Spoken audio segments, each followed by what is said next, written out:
मनोज गुप्ता की खसूसी रिपोर्ट के मुताबिक पूरे पाकिस्तान में पाक मुखालिफ मुजाहरे जारी हैं। पाक मकबूजा कश्मीर और गिलगित बल्तिस्तान में भी जबरदस्त एहतजाज हुआ। गिलगित में शिया आलिम आगा बाकिर हुसैनी की तौहीन रिसालत के कवानीन के तहत गिरफ्तारी पर बड़े पैमाने पर एहतजाज हुआ है। हजारों मुजाहिरीन पाकिस्तान की सड़कों पर जमा होकर एहतजाज कर रहे हैं। एहतजाजी मुजाहिरीन का कहना है कि अगर उनके रहनुमा को रिहा न किया गया तो वो भारत के साथ इल्हाक करना चाहेंगे।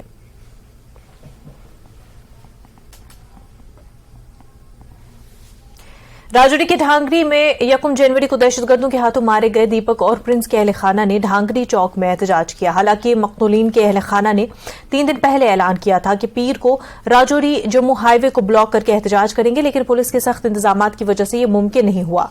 दीपक और प्रिंस की वालदा सरोज बाला ने ढांगरी में पुलिस नाका तोड़कर मुरादपुर चौक तक पहुंचने की बहुत कोशिश की, लेकिन खवातीन पुलिस फोर्स ने उन्हें ऐसा करने की इजाजत नहीं दी और मुतासरा खानदान और उनके गांव के दीगर हामियों को ढांगरी चौक पर एहतजाज शुरू करने पर मजबूर कर दिया।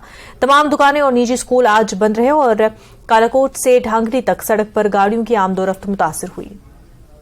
पहले दिन 1 जनवरी को राजौरी के ढांगरी में एक नरसंहार हुआ था। इस नरसंहार में 7 निर्दोषित लोगों की हत्या की गई थी और तब से लेकर आज तक वो परिवार के लोग जिनके परिजन इस नरसंहार में मारे गए थे इंसाफ की गुहार लगा रहे हैं। आज फिर एक बार ढांगरी बंद की कॉल दी गई है। आप मेरे पीछे देख सकते हैं तमाम जो कारोबारी इदारे हैं ढांगरी के, ये तमाम बंद हैं। व्यापार मंडल ढांगरी की तरफ से भी बंद की कॉल है और इस मांग को लेकर पूरी तरह से वो सड़क पे हैं। आज दिन भर जो है उनकी तरफ से प्रदर्शन जो है वो किया जा रहा है और सन्नाटा जो है वो पूरे एरिया में छाया हुआ है, क्योंकि किसी भी तरह की आमोदराफत जो है वो सड़क पर दिखाई नहीं दे रही है।